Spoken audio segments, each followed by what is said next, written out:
Good evening to you. Welcome and happy holidays. Yeah, so beautiful to be with you. So, one thing I would like to share tonight is that we live in this very unique world. It's a world where matter collides with divinity. It's a world where things that are attempting to be solid, like our ego and our thinking mind, our philosophies, our family systems, our relationships, basically these biological and tribal and materialistic identities collide with the presence of the divine. And when there's a collision like this, it creates a feeling for most of us of this feeling of almost like a war, or at least a great challenge.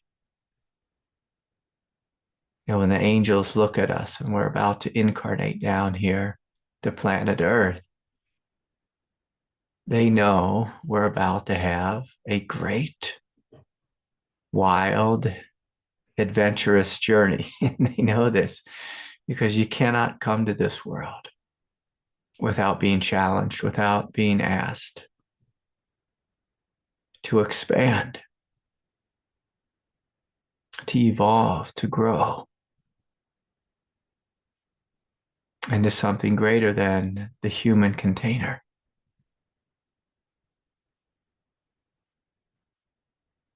And it's an interesting ordeal to have these two major voices within one's consciousness, a voice that tries to keep everything the same and just repeat everything that your mother did or your father did, to repeat everything your ancestors did.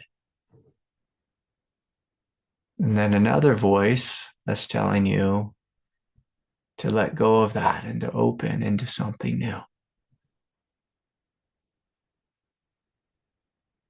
And so throughout the spiritual path, we always have this choice. Do I go, or do I go with that which is greater? And of course, risky because it's unknown. Because it's unknown. Or do I stay with that which is habitual and in theory safe? It's safe in the sense that I know what it is. I know what it will be like. At least I think I know.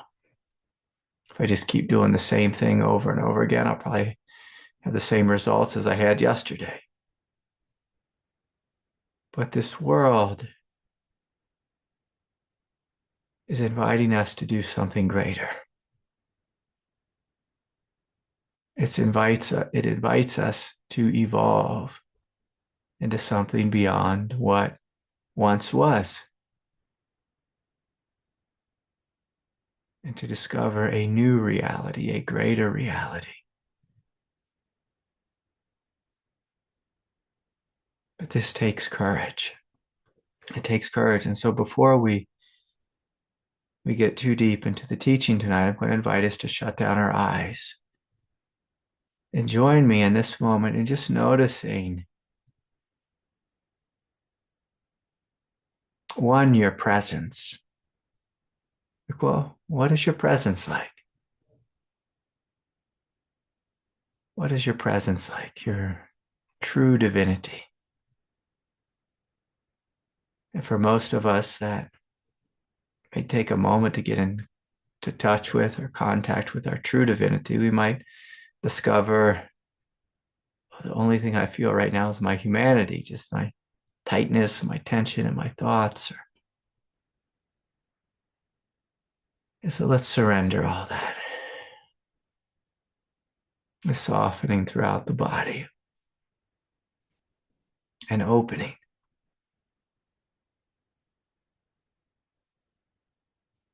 And so I'm going to invite us tonight just to look at these three ways of being. There's the human way, which tends to fight against life, tends to separate itself from life.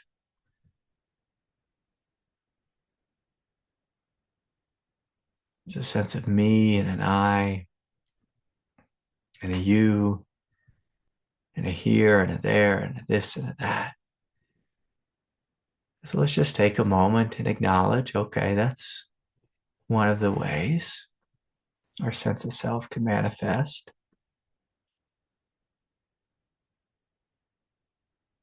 And that sense of self tends to arise out of, it's like a primal fear toward life.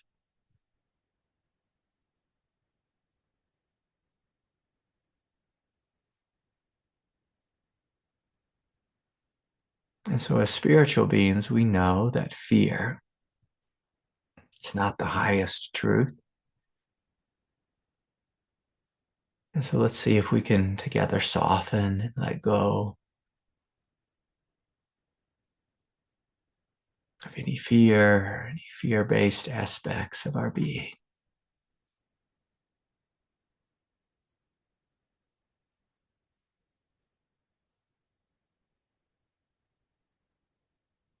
And right away, I invite you to join me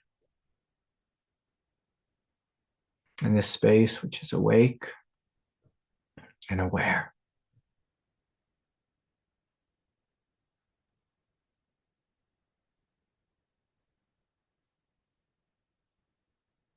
This space, if you feel into it energetically, feels like a prana infused dignity, uprightness.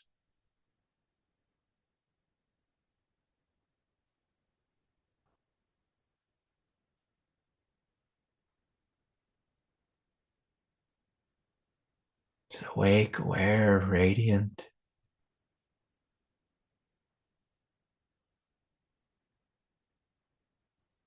and absolute. By absolute, I mean as we feel into the depth of our spiritual nature, you'll see it has an absolute quality. A sense of no past, no future, clear, clean, undefiled.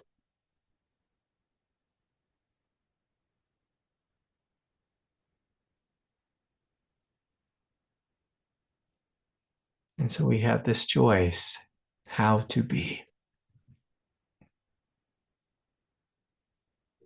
A choice from where do we perceive life and reality? From a place of fear, or from this place which is awake, aware, vibrant and free.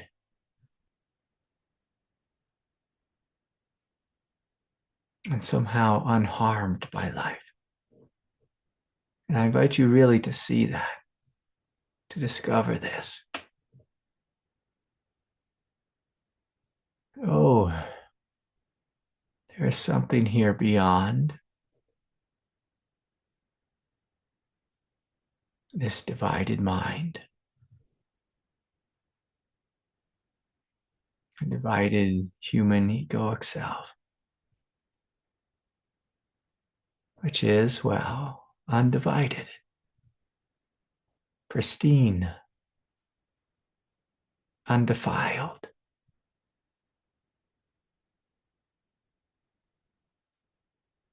And as you feel into this, you may notice like a radiant, burning fire of divinity.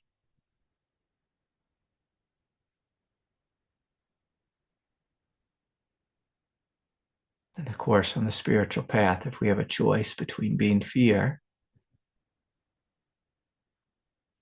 or being the undefiled, the fearless, the awake, the free, well, we're going to choose the free. We're going to choose the free.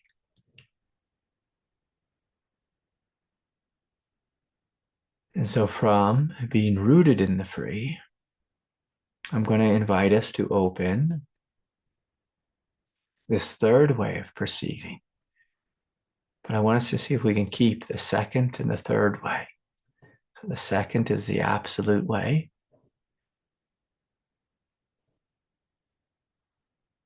And the third way is God, the evolutionary form of the divine, coming into our absolute nature and our human nature.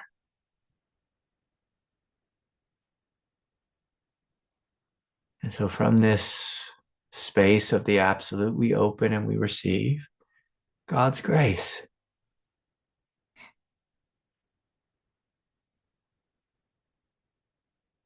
And so as we begin to open in the crown chakra, you may notice a very subtle pressure, like an evolutionary pressure, a pressure.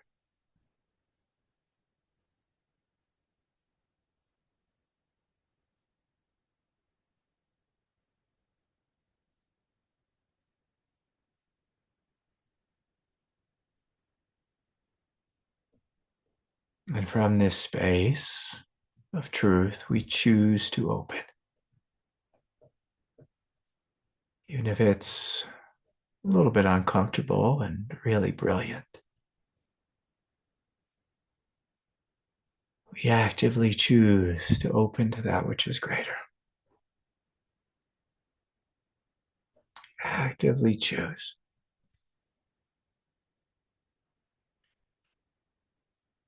Actively choose to open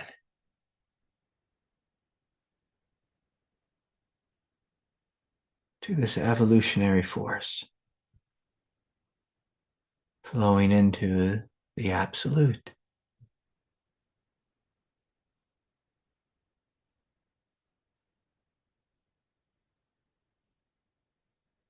And so we make this conscious choice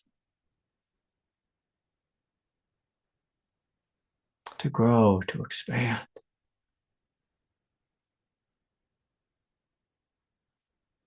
This conscious choice to receive the grace of God, even if it's somewhat uncomfortable for the ego mind. This grace is to put pressure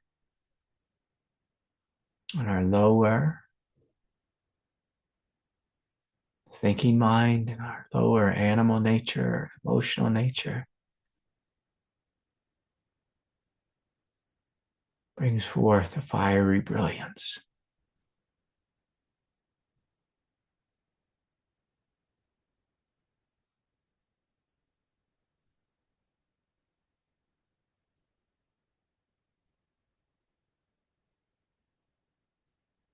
And I invite you to notice in yourself if this light puts pressure on anything in you in particular.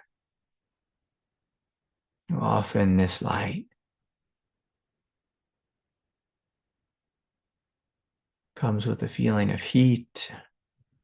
And sometimes it feels impersonal, just like if you're outside on a sunny day. Heat is impersonal. But other times you'll notice this light, this heat, is personal, and it'll put pressure on a point of resistance within you.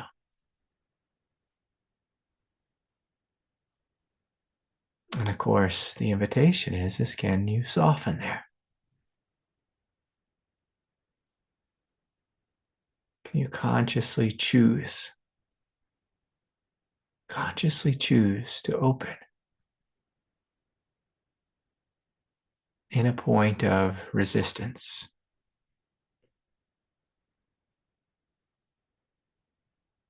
Giving this grace, this light, this love, permission.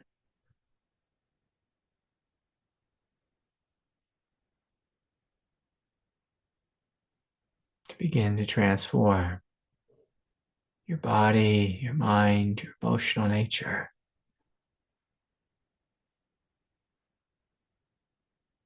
Giving this light permission to transform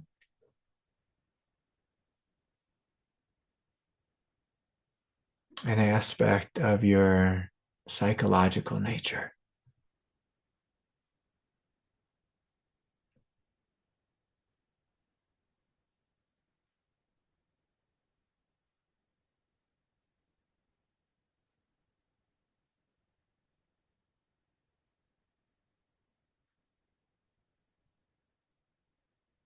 And so we're consciously choosing to open,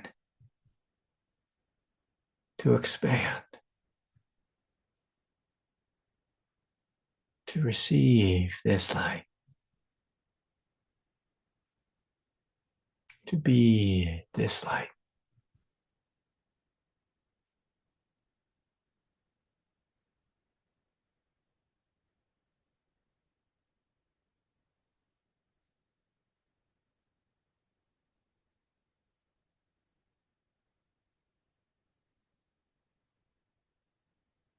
So what is it like to be this light, to receive this light, to be this expanse?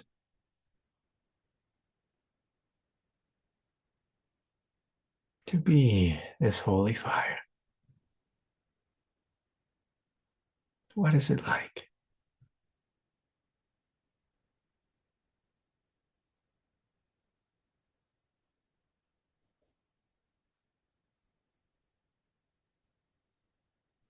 When you experience yourself directly?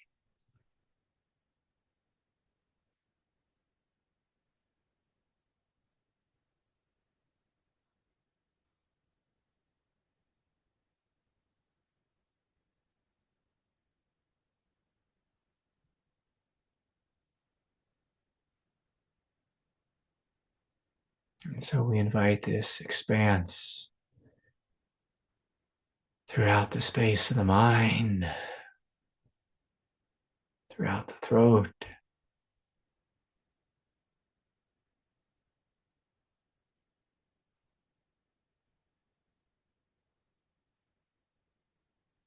throughout the heart and the chest,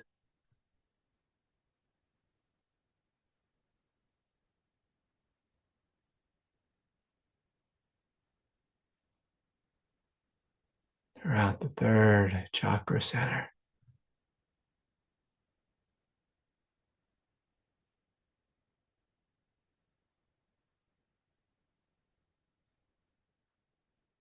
throughout the hara,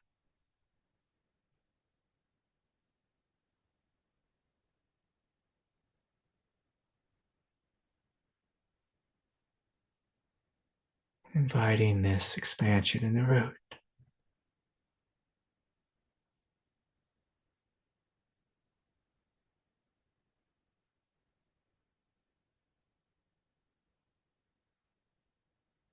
With each of the centers, I invite you to see a horizontal expansion and a descending expansion,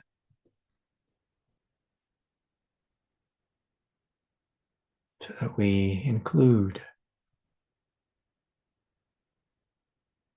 the earth,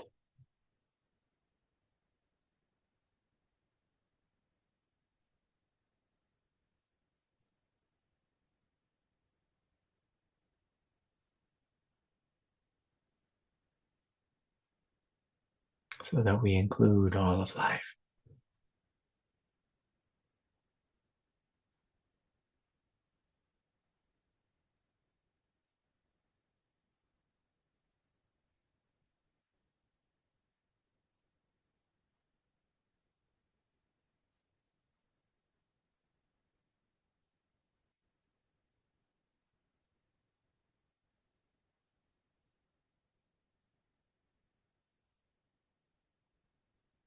And so, friends, I'm going to invite us to rest here in this space, to rest here fully open and fully connected to our direct experience.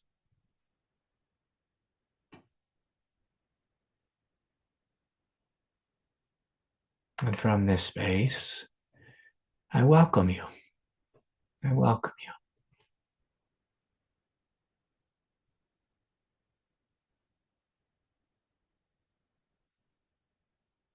And so this afternoon, I received an email question, and I think I'll start with that.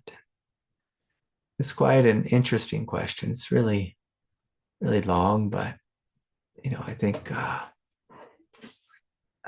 imagine everyone can relate. That everyone can relate.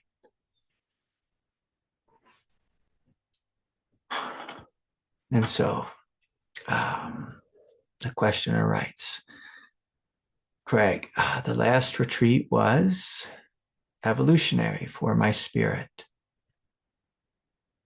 and understanding. But I am disheartened. Why does God's greatest path feel like I'm being asked to crawl and eat my way through an endless cave of broken glass? Wow, I love the drama here. It makes ego's maze feel unimaginably cruel, almost intelligently designed by a dark force to hurt me in the deepest way imaginable if I try to escape. My front heart chakra has so much love and gratitude for incredibly beautiful things in my life, and yet God is tapping his foot impatiently, putting pressure on my human self to release these things to his care and suffer immeasurably in the process. This week, I voluntarily chose to be enslaved by matter again, in a desperate effort to keep what my front heart loves so dearly. And for those of you who are new to the Sangha, I make this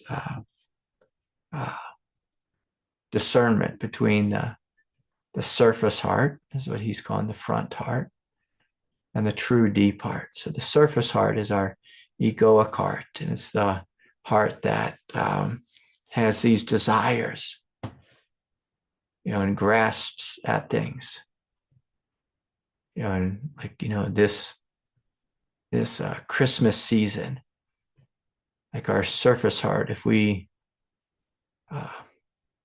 go to the mall, our surface heart might want to buy, all these different things and come home with all these different shopping bags of all of our desires, at the mall. It's like, there's so many deals right now, and there's so many, commercials for just material goods. It's like, buy, buy, buy, buy, buy.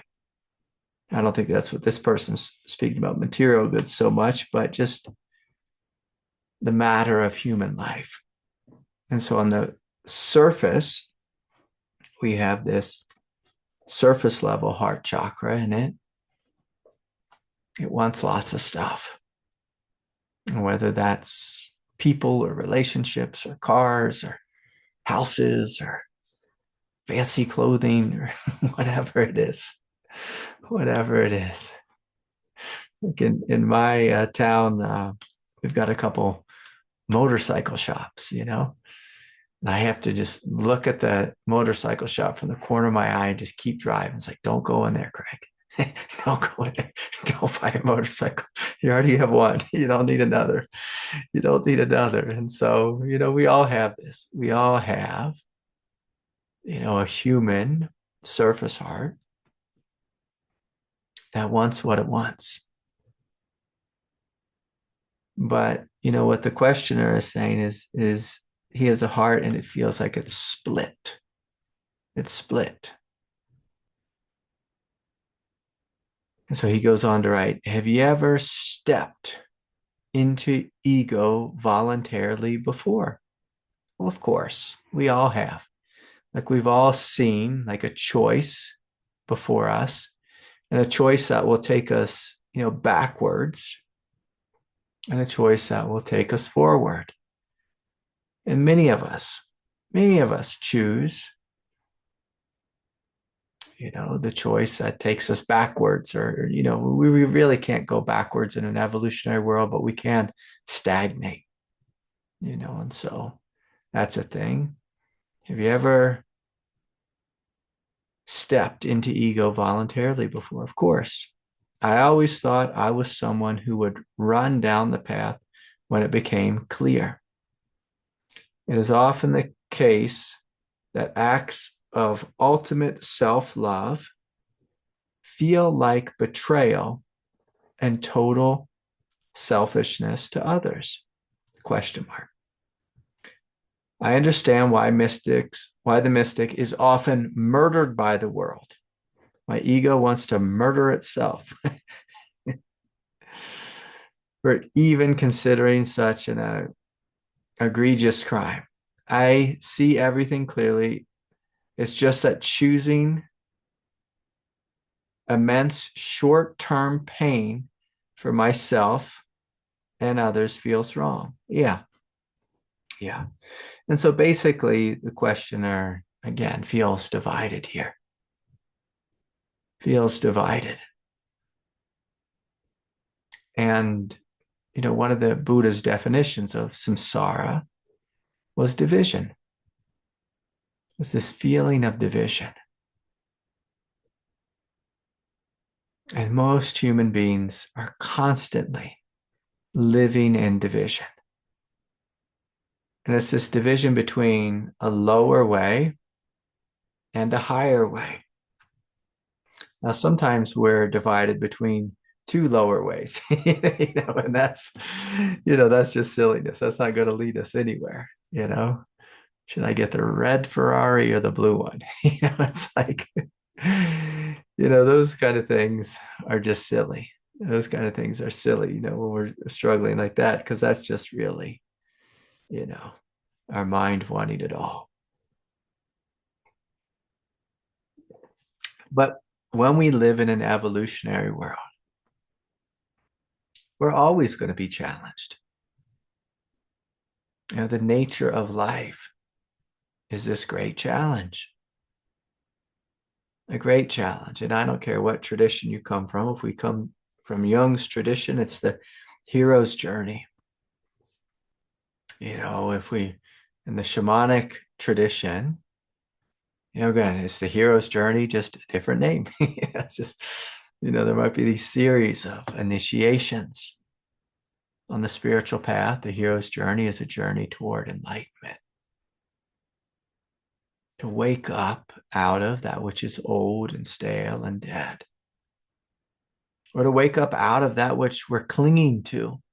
That's what the questioner is speaking about. His mind, his emotional nature is clinging to something. But there's something in him deeper that knows that what he's clinging to is not necessarily the truth. It's not necessarily the truth. And for some of us, we cling to a political identity or tribal identity, ancestral identity. Some of us, we cling to relationships, and the problem with clinging to relationships, and I learned this the hard way so many times because I'm a ridiculously loyal individual, is I would cling to people just out of loyalty. Just out of loyalty. It's just like, if you're in a relationship with me, I am loyal to you. And it's like, I'm going to hold on to and honor this loyalty. But there'd be times when the person would say, sayonara, sucker, and they'd walk away and, head off down the road. And, I'd continue to be loyal to them, for no reason. I mean, they were gone. They were long gone. And here I was just having this habitual force of ego. Now, there have been times when, I had to leave the relationship when it's time for me to be done. The time where life was saying, hey, Craig, time to move on. And, like the questioner writes, there would be this fear in me that, I don't want to move on because if I move on, then I'm going to hurt the person and they're going to feel sad and it feels selfish for me to follow my truth. And so I should honor the relational truth.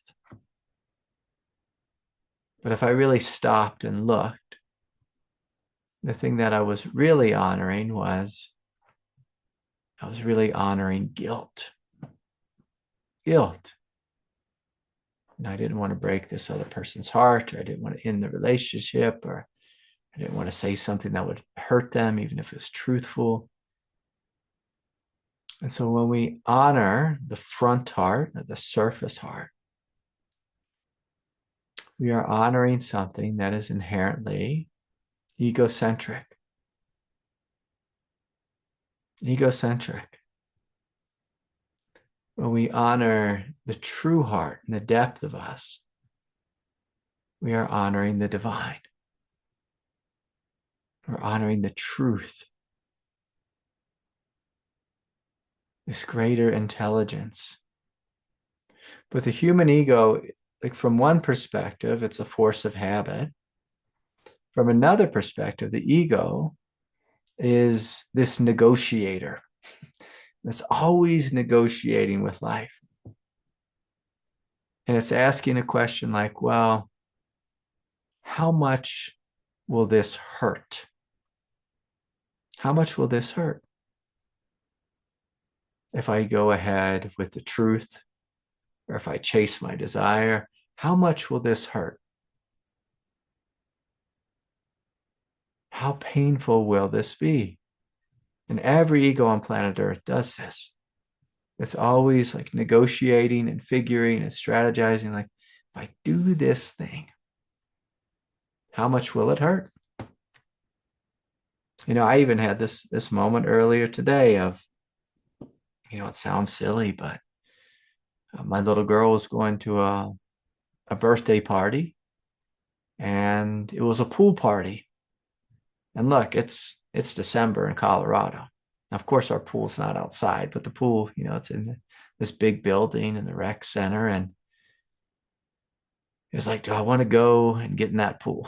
I don't want to be cold and wet. And do I want to be there with all those screaming little girls? And there's probably going to be a lot of moms there, not many dads. And like, do I want to get myself involved in this situation? It's like, nah, I'm just going to let my wife handle this one. I'm just going to let her handle this one. It's a better, it's just a better setup for her. It's what my ego said, but it's a bunch of crap. Like, I could go, she could go, I could participate. My ego struck a deal. It's like, hey, how about you go for half the party? And so that's what I did. So our ego is just always playing this game of negotiation. Like, I didn't ask myself, what's the truth, in relationship to the birthday party. I could have. And if I heard the truth, I would have listened. But I let my mind negotiate. And if you ever just sit back and just watch your mind, it's always negotiating. And, this questioner is playing with this, is having a negotiation. Now, one thing that I've learned is when we have a really long question, like this was a long question with many details here, it points to the fact that we are doing a lot of thinking. A lot of thinking. And I'm not the kind of person that finds the truth through a lot of thinking. I'm the kind of person who, if I want to know the truth, I'm just going to ask my heart directly and say, what is the truth here? What is the truth? I'm going to listen directly to my heart. And when we listen directly to the heart, you will come to discover that your path will be very efficient. Very efficient. There won't be a lot of messing around. There won't be a lot of lost time. There won't be a lot of drained energy. There'll be this clear, decisive direction. And that direction is always forward. And what does forward mean? Forward means we open. Forward means we let go. Forward means we act in alignment with God's will. And when we act in alignment with God's will, it is good for all parties.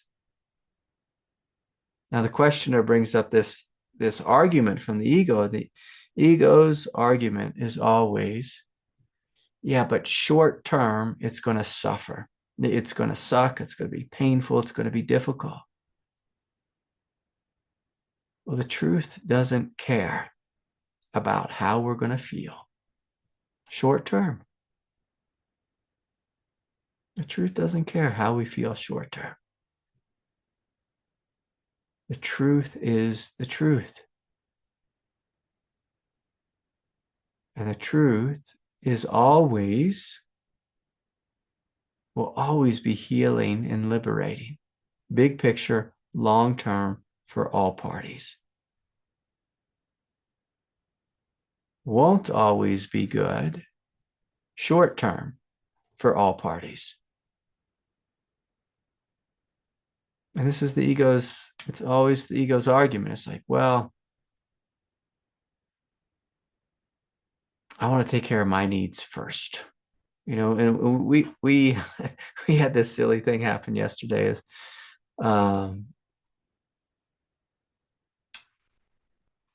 my wife and my daughter needed to go get a present for this little girl for the birthday party. So we ended up at Walmart, shopping for a birthday present for a little girl. And, we're walking around in circles looking for a present. And, my daughter keeps saying, I want. And my wife, starts filling up her arms with all these presents that my little girl wants. And I'm like, what the hell are we doing here? Are we shopping for a birthday present for Emery? That's the child's birthday party. Or are we shopping for a present for Ani, my little girl? Like, what are we doing here, guys? And my little girl was like, yeah, but I want. And, of course, Dad is the voice of no in this house.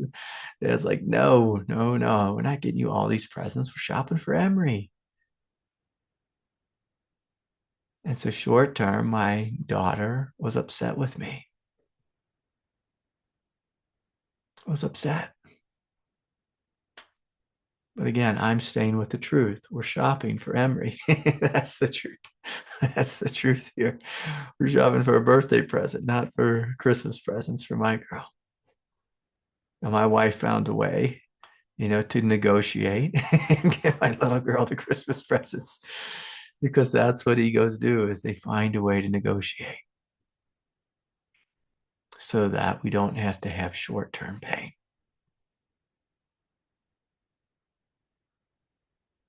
But if we always give in to our ego, we create a spoiled ego.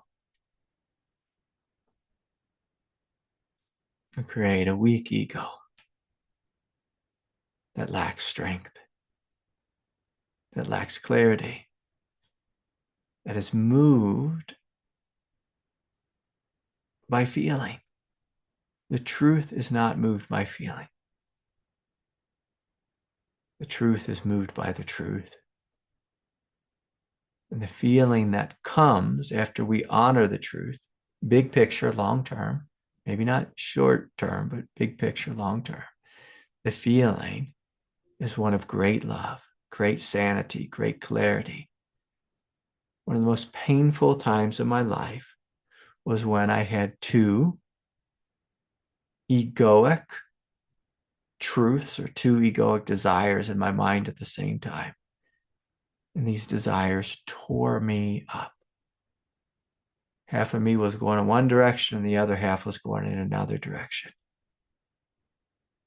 And it created this absolute split inside. This absolute split.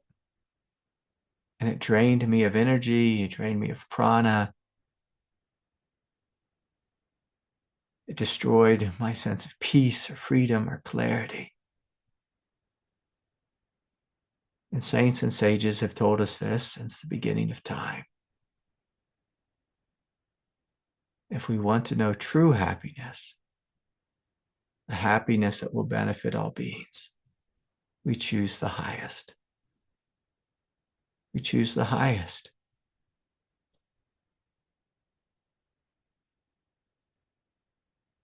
Now, I just want to acknowledge this. Whenever a question is really long, I'm always a little bit suspicious. A little bit suspicious. Because tonight I'm painting this picture of choosing between that which is higher and that which is lower. Sometimes there's another choice here. That if our mind has a really long question with lots of details and lots of nuance, and if we're ever a person who has lots of doubt or lots of overthinking or just mental activity, sometimes the truth is simply to drop the question. Sometimes the truth is simply to drop the argument. Sometimes the truth is to simply drop the doubt. Get out of your head and into the body and just live your life.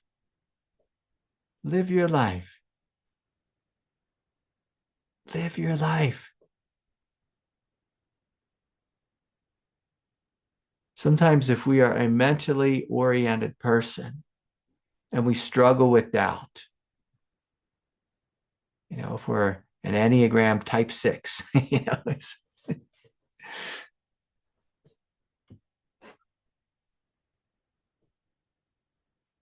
all this mental nonsense, all this questioning and doubting and thinking is this way or that way and philosophizing. Sometimes that is just our shadow. And it's not about choosing the lower, choosing the higher. It's about just letting the whole argument with life drop. Drop. Just let it drop. Let it fall away. Let it dissolve. And go out and just live your life. If I was going to think of a song, there's that old 60s song with Crosby, Stills, Nash, and Young. Love the one you're with. So like this mind is striving. What has the song go? If you can't find the one you love the one you're with. And see, sometimes we have an ego that's always grasping, always reaching, always imagining, always fantasizing. It's arguing. It's thinking, okay, I need to choose the higher. That means I need to get rid of everything in my life. And, sometimes people come to me and they have this idea that on the spiritual path, they have to surrender all their material belongings. And it's like, no, you don't have to surrender all your material belongings. But you do have to surrender that thought that you need to be a monk and surrender all your material belongings.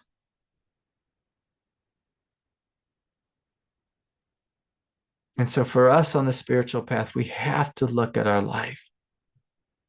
We're always challenged of, okay, what is the highest truth here? What is the highest truth? What am I holding on to?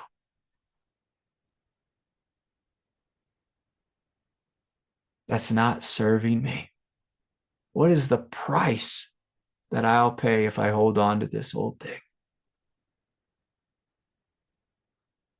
And what greater life will come if I step into the newer thing, the greater thing? But for some of us who have a really busy mind, our ultimate surrender will be to surrender our mind, not the things in our life, but to surrender our doubt or our struggle or our argument with what is or our fantasy. We have to surrender our confusion. We have to surrender our doubting mind and just be. And just be.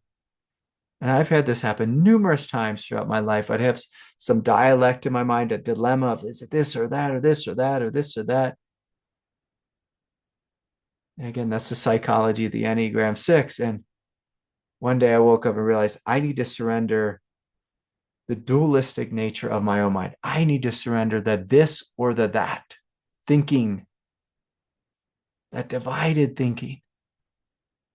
And when I surrendered the divided thinking, nothing in my life needed to change. Nothing. I woke up and realized my life is great. It's perfect. It is beautiful. It is divine. Just as it is. Just as it is. And when I got this big voice out of my head, the this or that type of thinking, I saw that God was always speaking to me in this gentle way, in this supportive way. And life became more like just being in a boat floating down river. Whereas most of us have a mind that's always attempting to paddle upstream. And I can tell you, I've spent a lot of time of my life, especially when I was younger, paddling in a boat. It's like the difference between paddling upstream and downstream. Well, it's a huge difference. It's a huge difference. And for so many of us to get into the flow of God's grace is to let go of our divisive mind, our confused mind, our tribal mind.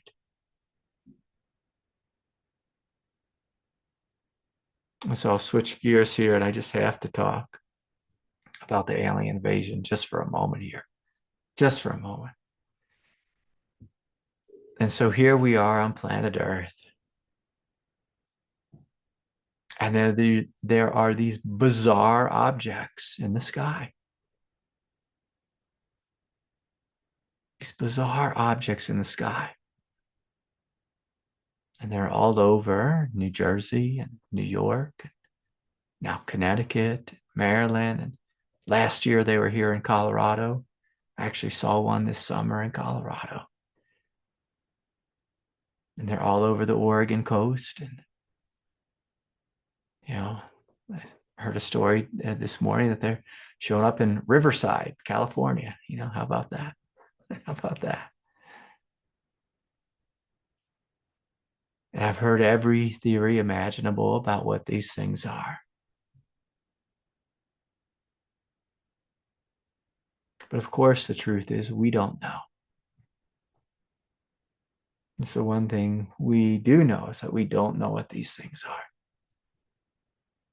We don't know. And I'm always curious with people how they respond to the unknown. How do you respond to the unknown?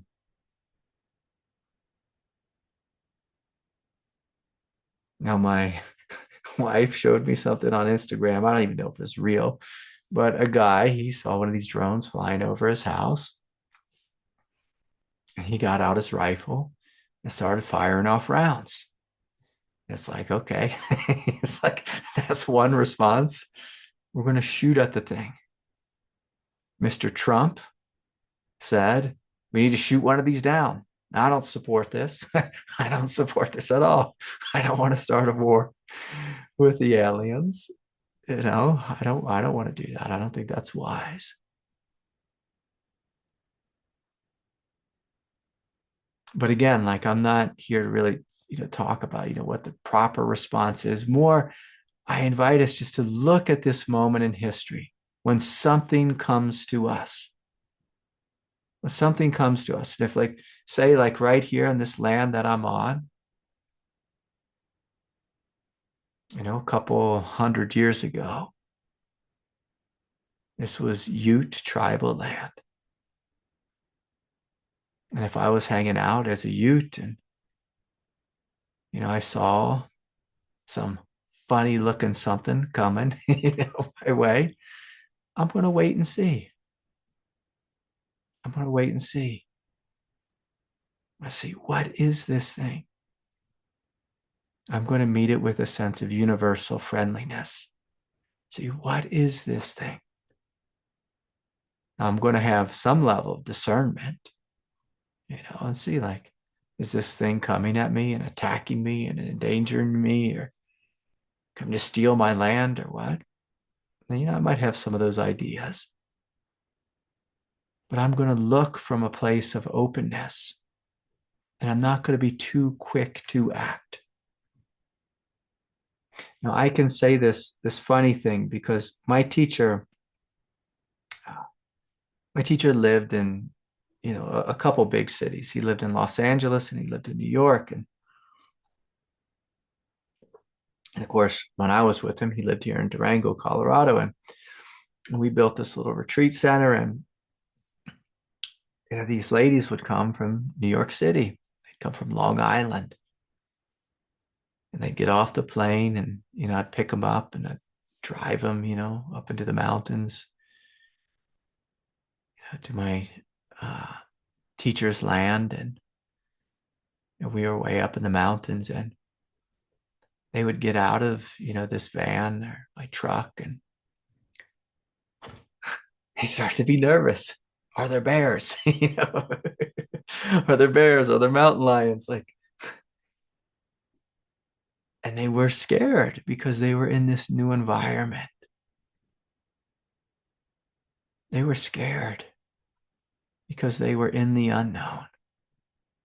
And sometimes, they would ask me to walk with them, on the trail up the mountainside to the temple that we had built. And,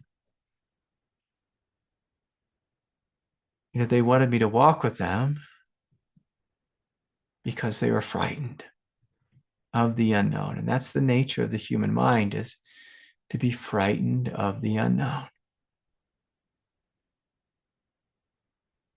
We have a choice at this moment in history. Are we going to be frightened of the unknown? Or are we going to welcome? Are we going to be open and inquisitive and curious? Or are we going to do what our ancestors have done for so long? Just start shooting. Just start shooting. Like, are we just going to start shooting that which we don't know, that which we don't understand? Like, and I'm always curious. It's a real mark. It's a real measure of a human being. What do you do when you're in an unknown situation? Does your mind try to latch on to something and create a story, create a dynamic, which is, most often a dynamic of projection and a projection of fear?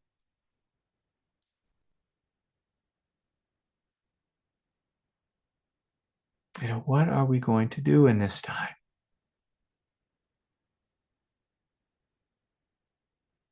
What are we going to do? How are we going to respond? Are we going to get on the internet and Google around and find crazy theories, or theories that align with what we're thinking or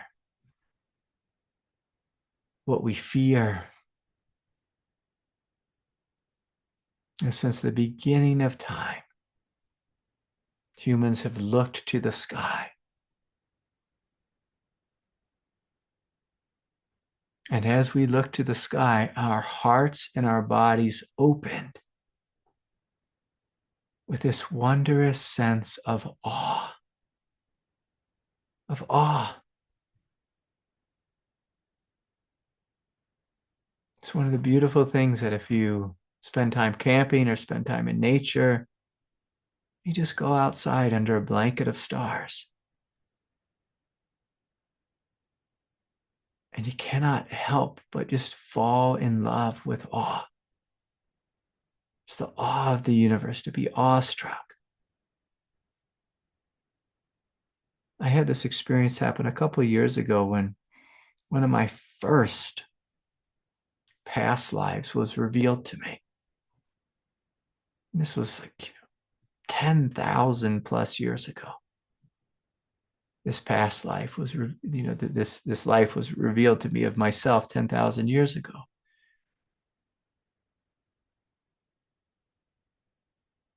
And it was kind of funny. I had like a necklace of bones, I had bones in my hand, and I was doing some kind of shamanic dance outside and looking up and just seeing the vast array of the Milky Way and feeling this absolute awe in unity, and a childlike unity, a timeless unity of looking out at life and knowing we are all one. We are all one, that all is one. So utterly beautiful. But in the modern age, we're so disconnected from the natural world. We're so disconnected from the night sky. And we've been fed this story that everyone is our enemy except our own tribe. And at some point, as spiritually awakening beings of light, we have to choose a different way, a higher way, a greater way, where we don't look out and see the other as something that's coming to eat us up or to take our land.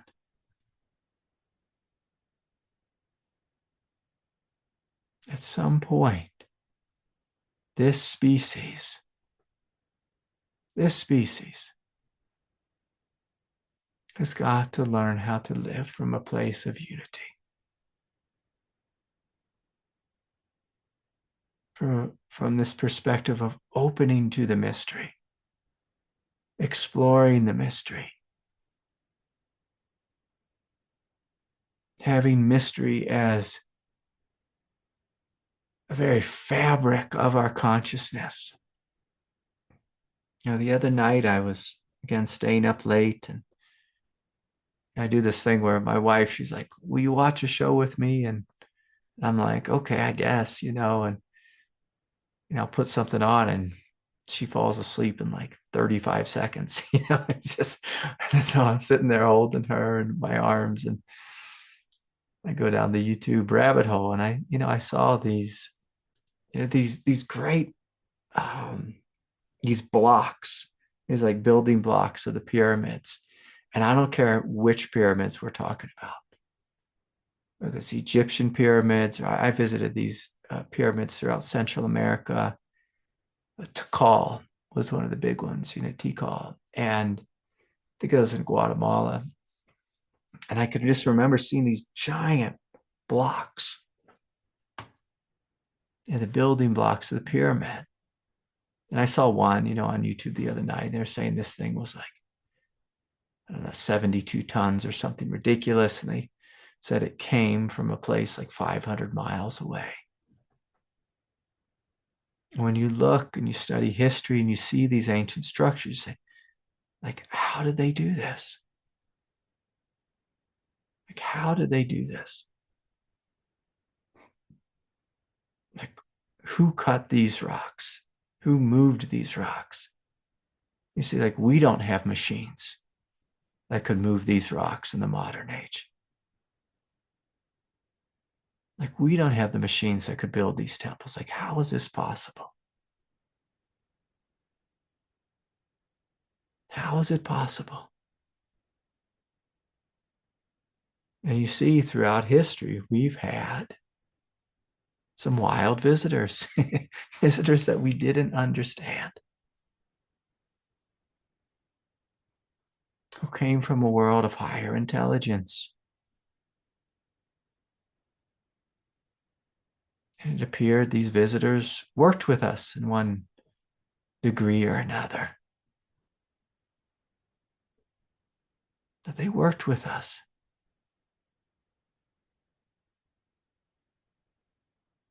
And perhaps, again, this is Craig having a little fun tonight. But it's not, that we need to believe in aliens. It's not that we need to believe that these ancient temples were built by the aliens or the aliens supported or whatever. But more, I'm inviting us into a worldview of awe, a worldview of universal friendliness, a worldview of, can we open and wait and see?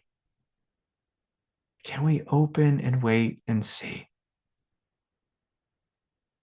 And most of us, in this modern age, we don't do that. We cannot stand a mystery. We have to fill in the mystery right away with an answer, even a false answer. Many of us fill in these mysteries with a tribal answer. What does my tribe think?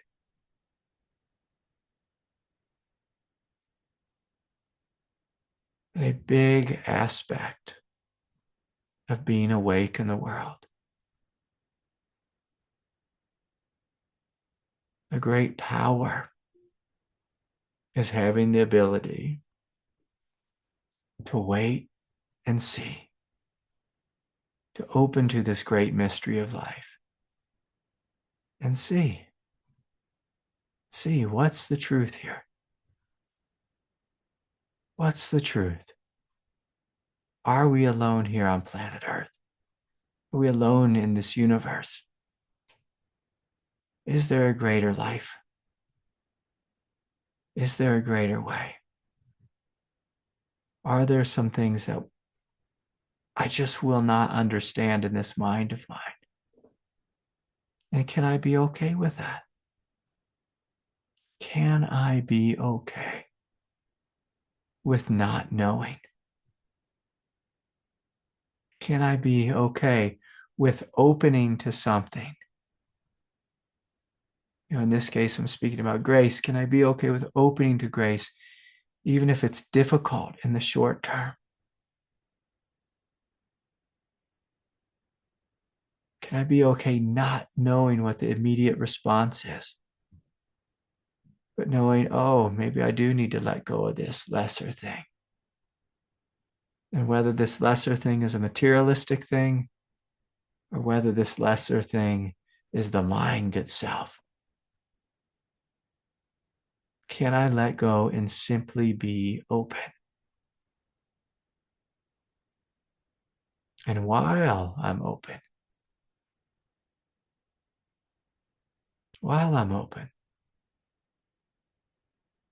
can I love what's here? Can I embrace what's here? Can I accept what's here?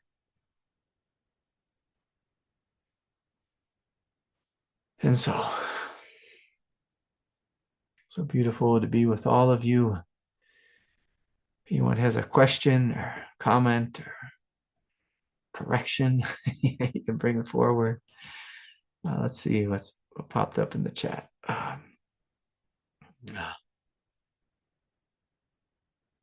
Don writes, feels like this flows with what you've been saying. Craig, could you possibly say a bit more about how those three ways you spoke about all exist together? As Jan and I commit to marketing our course, I'm very aware of the various layers of fear coming up.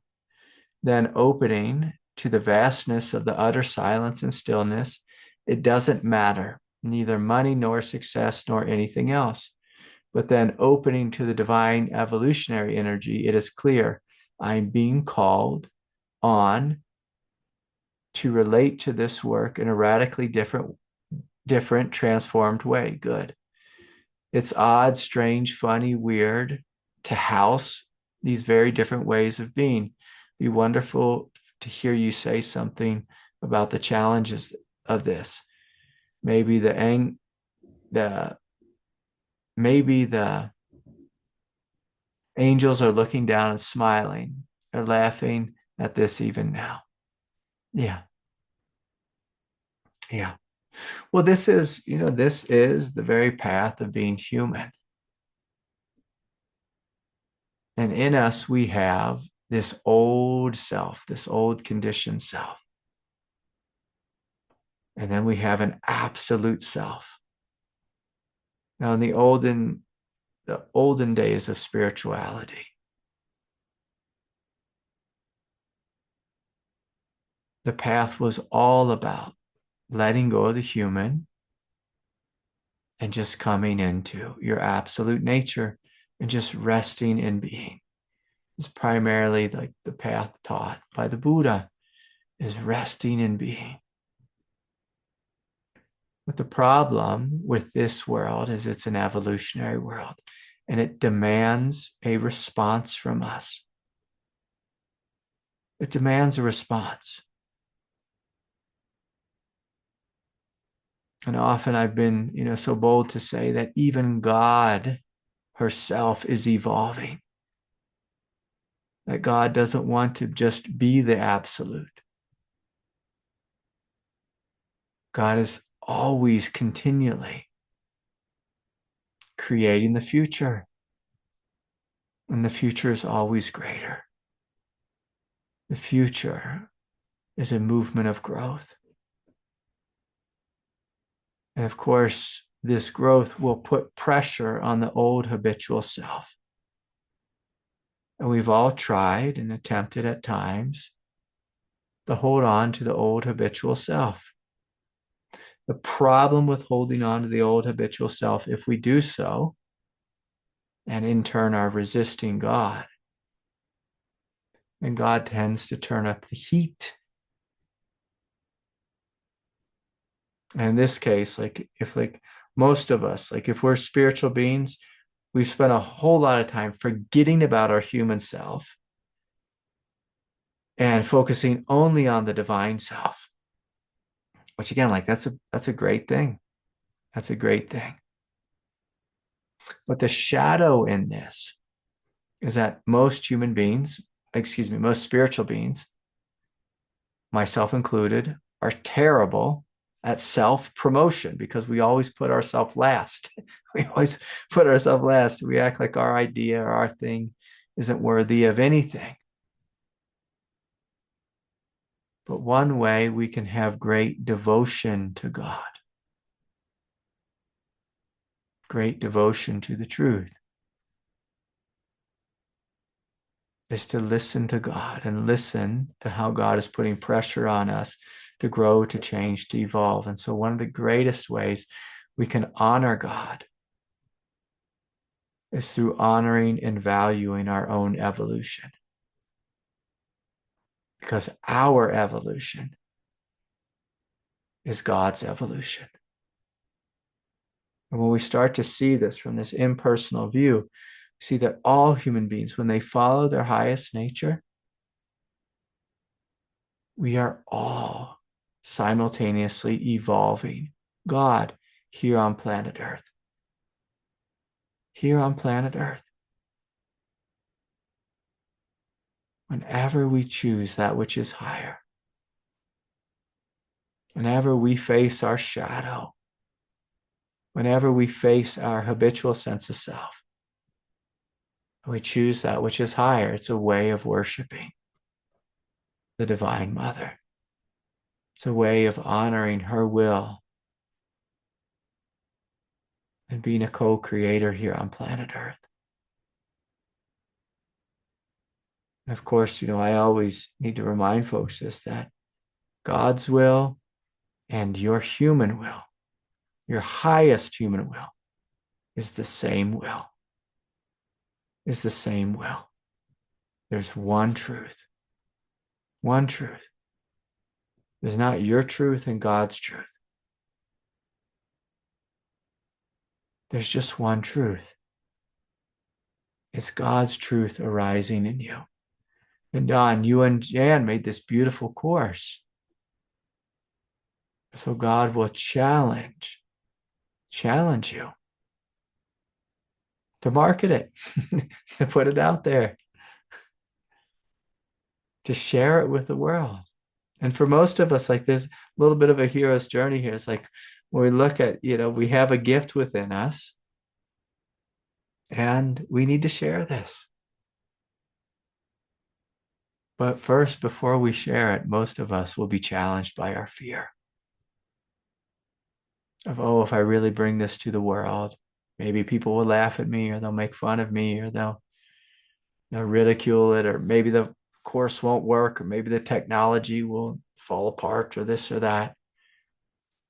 But if you see, like, if you ever hang out in Silicon Valley, I've spent a lot of time in Silicon Valley because my wife's family's there, and I used to see Aja there a bunch. But anyways, I love it that Silicon Valley came up with this idea of the initial launch, and then there's the 2.0, the 2.1, the 2.16, the 3.0, the 4.0. It's like, this is the world we live in.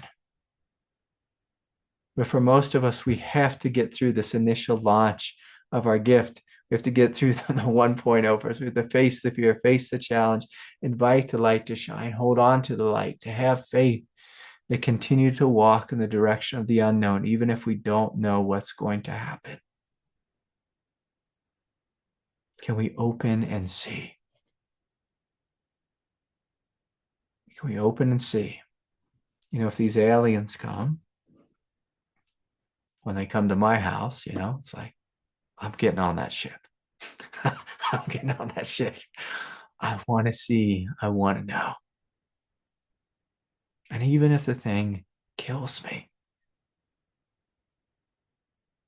and that's the problem with evolution,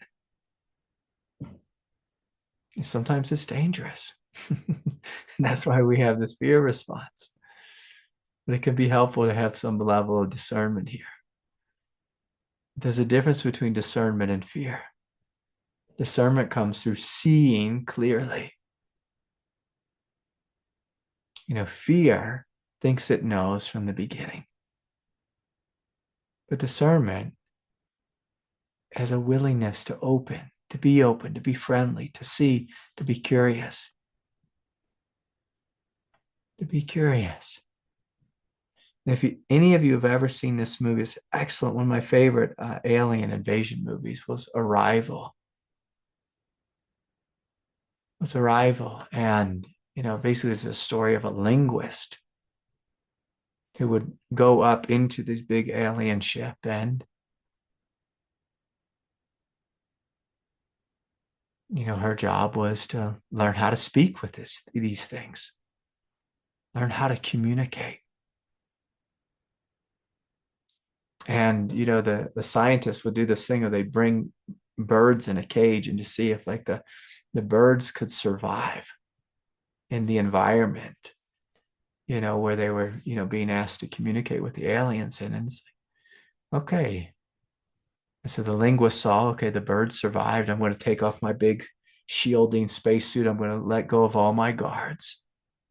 And I'm going to stick my hand up. And I'm going to begin to communicate with these things. I'm going to be open and be curious. And of course, the consciousness of all humanity grows through a willingness to meet life with awe, with wonder, through a willingness to be curious and open.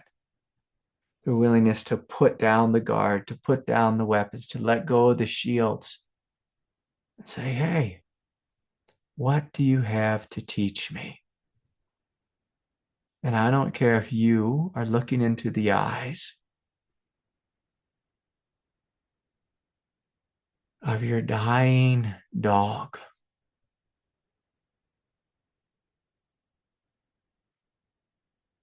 Into the eyes of the unknown, the eyes of a loved one, the eyes of a relationship that's about to end. Looking into the eyes of heaven, the eyes of God, the eyes of the aliens. I don't care what we're looking into the eyes of. Can we be open? Someone in the Sangha, she lost her sister this week, and can we look into the eyes of death and see what is this thing? Is death really a terrible thing? Or is my sister leaving us and going to heaven? What is really happening? But when we are open, with an open heart, an open consciousness, an open mind, we're not gripping in fear from the belly. We will always experience something much, much greater. Much, much greater than what we'd previously known, than what we'd previously experienced. A couple of years ago, I had the great gift of, some of you remember Butch in the Sangha, but I had the great gift of holding Butch's hand. And while he went to the other side, and as soon as he was released from his body, he came to me immediately with such joy, such joy. It was like, oh, this is death. This is death. It wasn't some terrible, brutal thing. He showed me such joy, such joy, such joy. In our whole life, we're conditioned to think death is something we need to be afraid of. The unknown is something we need to be afraid of.